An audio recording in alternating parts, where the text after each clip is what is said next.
Comic book shows are taking over television. This past season saw 8 different shows and several more are headed their way this season.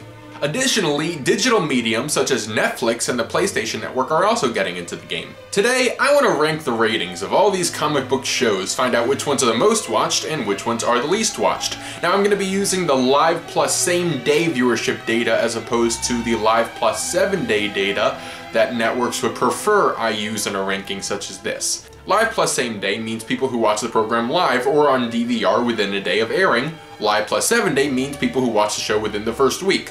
Networks like using the Live Plus 7-day number these days to disguise the fact that live television viewership is decreasing. With that out of the way, let's get to the list.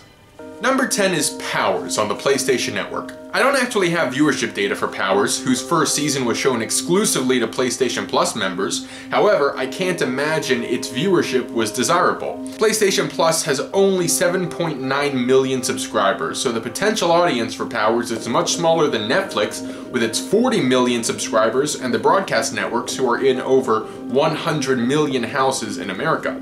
Based on the tiny potential audience of the show and its lackluster reviews, I'm placing it on the bottom of the list. Number 9, IZombie on the CW. The IZombie comic book is fairly recent, as it has only been in publication since 2010. The show was adapted for the CW by Rob Thomas, best known for creating Veronica Mars.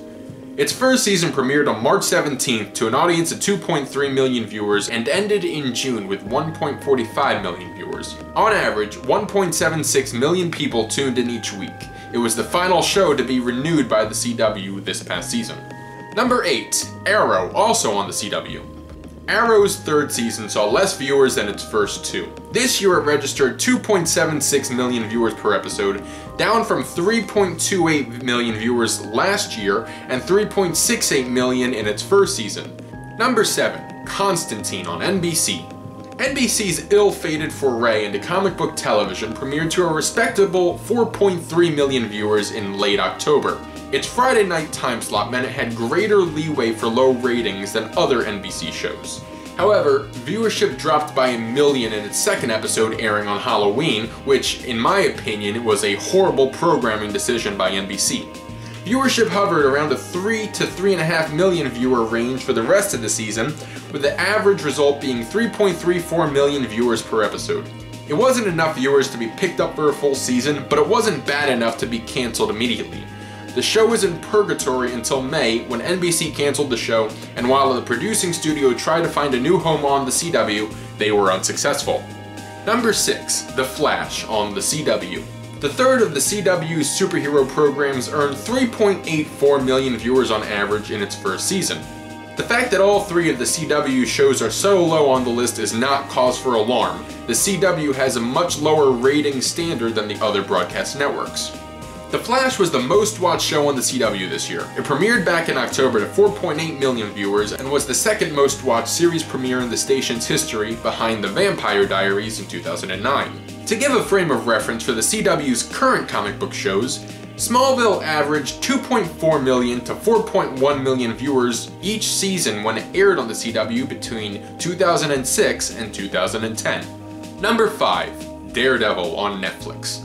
Netflix never released official viewership information for Daredevil. However, polling data conducted by Luth Research in San Diego and shared with Variety showed that 10.7% of Netflix's 40.9 million American subscribers watched the first episode of Daredevil within the first 11 days of its release. That equates to 4.4 million viewers for the first episode. I don't know how many viewers kept up with the show, but given Netflix's binge culture, I'd have to imagine the retention was better than network shows after premiere, where viewers have to wait an entire week for the second episode and so on. Number 4, Agents of S.H.I.E.L.D. on ABC. Marvel's first television program set inside their cinematic universe debuted on ABC in September of 2013 to 12.12 million viewers. However, viewership dropped the next week down to 8.66 million viewers. The ratings dropped throughout its first season, with the final 9 episodes scoring between 5 to 6 million viewers. Not even the release of Captain America: The Winter Soldier could boost ratings noticeably. On average, the first season had 6.86 million viewers per episode. Season 2 started this year with 5.65 million viewers, and its audience gradually shrunk throughout the season, with the finale in May having a series low 3.88 million viewers. Its viewership on average for this season was 4.49 million per episode. Number 3. Agent Carter on ABC. When researching for this video, Agent Carter's viewership I found the most surprising of all comic book shows. Airing between the two halves of Agents of S.H.I.E.L.'s second season, Agent Carter averaged 5.02 million viewers this season. Here are some factors I believe led to this high average. First, it was marketed as a limited event 8-part series, which portrayed the show as important to the Marvel Universe and not a huge time commitment for potential viewers. It had commercials airing throughout Agents of S.H.I.E.L.D. as well as on ESPN sporting events in December, including the college football postseason.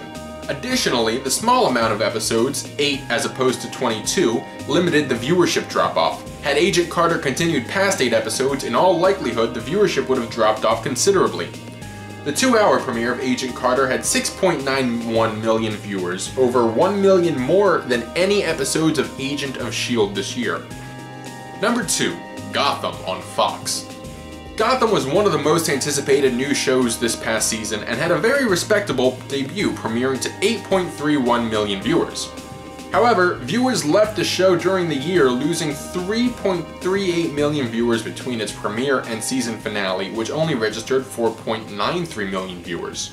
This was the biggest premiere to finale drop-off of all the comic book shows, only retaining 59% of its audience. Despite the massive drop-off, Gotham started with enough viewers that it was still able to end the season the second most watched comic book show on television, with an average of 6.11 million viewers per episode.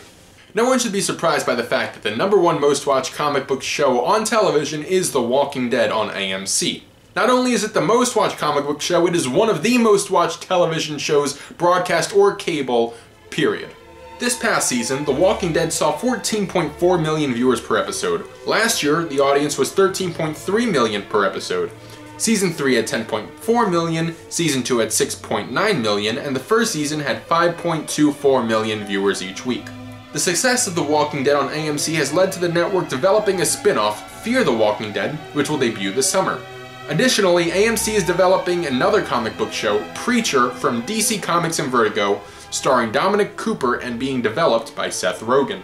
So there it is, your look at the most watched comic book shows on television, and Netflix, and your PlayStation.